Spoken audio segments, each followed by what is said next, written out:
Questo è un libricino che mi è stato regalato da un caro amico, scritto da Valerio Albisetti, Stop ai pensieri negativi. Ne approfitto per creare una serie di video in cui leggerò alcuni pezzettini, perché no, tutto il libricino. Note di psicologia. Infatti, note di psicologia. Se pensate che basti sopravvivere, abbandonatevi pure ai pensieri negativi. Ma se ritenete che valga la pena di vivere, nonostante fallimenti e insuccessi, allora siete sulla buona strada per scoprire le vostre potenzialità e utilizzarle al meglio in un progetto di crescita personale. Impariamo a gestire i nostri pensieri. Ci guadagneremo in serenità. Tornando al contenuto del libricino,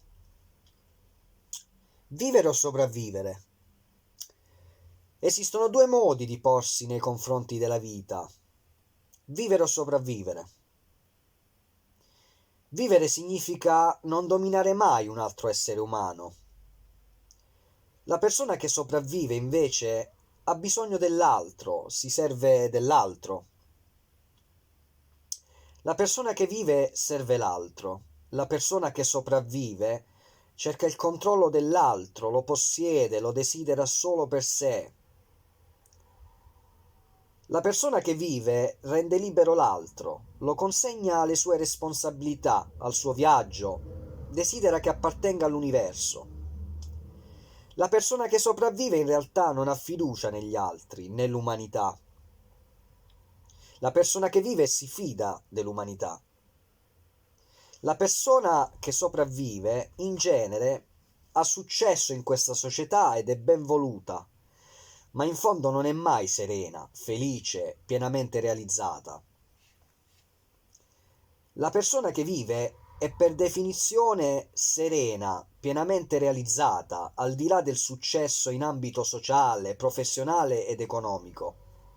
Chi sopravvive cerca sempre all'esterno di sé la propria realizzazione, la compensazione alle proprie necessità psicologiche, alle proprie nevrosi. Chi sopravvive in fondo si illude di vivere. Sopravvivere significa aver paura di vivere. Chi sopravvive esiste solo a scapito di qualcun altro. Chi sopravvive non è mai amico dell'altro. Chi sopravvive è anche preda dell'altro, dà potere all'altro. Perché chi sopravvive teme la sconfitta, in fondo si sente un incapace. Per questo cerca e si affida a persone che si mostrano sicure di sé, che mostrano di detenere, almeno in apparenza, la capacità di soddisfare i suoi bisogni. La persona che sopravvive trascorre tutta l'esistenza a negare la propria paura di perdere, di vedersi in crisi, di vedersi sconfitta. E nel fare ciò, se da una parte si lega a persone di potere, dall'altra usa il potere, domina la persona che sente più debole.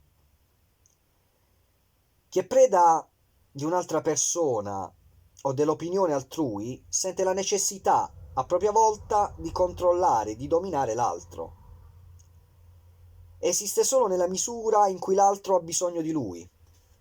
Con questo concludo questo primo video di questa serie Stop ai pensieri negativi, che è il titolo del libricino scritto da Valerio Albisetti. Interessante.